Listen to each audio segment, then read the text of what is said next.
পরি রাজকে কতটা ভালোবাসে। হ্যালো ভিউয়ার্স, কে কে জানতে চান যে পরিমণি এখনও রাজকে কতটা ভালোবাসে? সবাই ভাবে যে পরিমণি রাজকে এখনও ভালোবাসে, আবার অনেকে ভাবে যে বাসে না।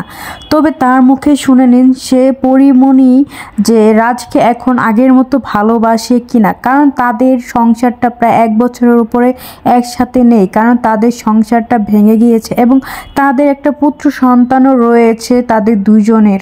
এবং শরীফুল রাজ ও পরিমণি তারা ভালোবাসেই বিয়ে করেছিলেন লুকিয়ে। তারপরে যখন পরিমণি প্রেগনেন্ট হলেন তখন আমরা সকলেই জানতে পারলাম যে পরিমণি বিয়ে করেছে, তিনি গোপনে রেখেছিলেন সময় মতো সবাইকে জানাবে সেটা ভেবে। তবে তাদের ভালোবাসার বন্ধনটা বেশি দিন টিকেনি।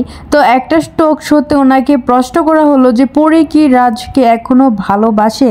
তো পরিমণির মুখেই শুনুন সে কি বলে। রাজকে আমি চিনি না, তো অপরিচিত মানুষের সাথে আমি ভালোবাসা লেনদেন তো অনেক পরের কথা। কিন্তু